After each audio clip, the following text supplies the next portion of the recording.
spécialistes en gériatrie et en oncologie se sont réunis au cœur du C-Club du Méridien Beach Plaza à l'occasion de la nouvelle édition du Monaco Age Oncology. Ces experts et professionnels de la santé ont pu ainsi échanger sur le sujet, comme vous l'explique Dominique Poulain. Plus de 500 spécialistes et professionnels de la santé se retrouvent en principauté pour la 7e édition du congrès Monaco Age Oncologie. Ils sont cancérologues, gériatres, mais aussi chercheurs, pharmaciens, radiologues, radiothérapeutes, manipulateurs ou soignants. Pendant 2 jours, ils échangent et partagent leurs découvertes et leurs expériences sur les cancers qui touchent les patients les plus âgés et en particulier ceux qui ont plus de 75 ans.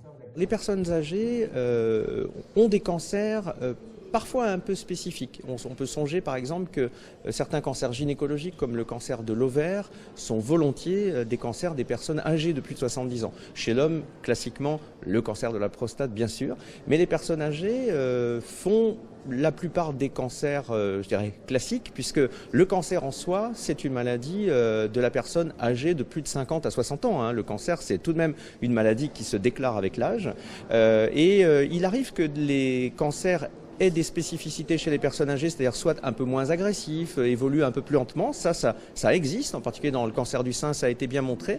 Mais il n'en demeure pas moins que de temps à autre, y compris chez des personnes assez âgées, nous avons des cancers agressifs qui évoluent vite et qui nécessitent traitement, sans quoi, évidemment, des problèmes importants vont se poser pour la personne malade.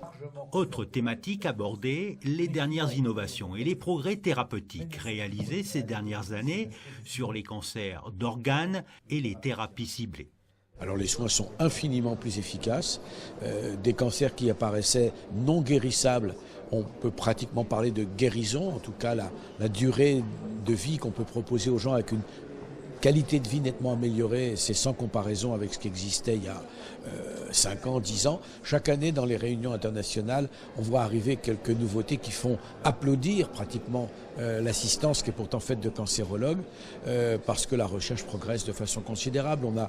On est passé des médicaments classiques qui étaient une espèce de destructeurs chimiques à ce qu'on appelle des thérapies ciblées, plus fines, puis maintenant des immunothérapies, puis des thérapies cellulaires, géniques.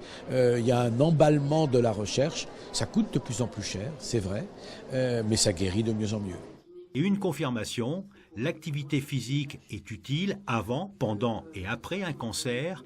Pratiqué à dose suffisante, le sport réduit le risque de développer cette maladie et diminue le taux de récidive.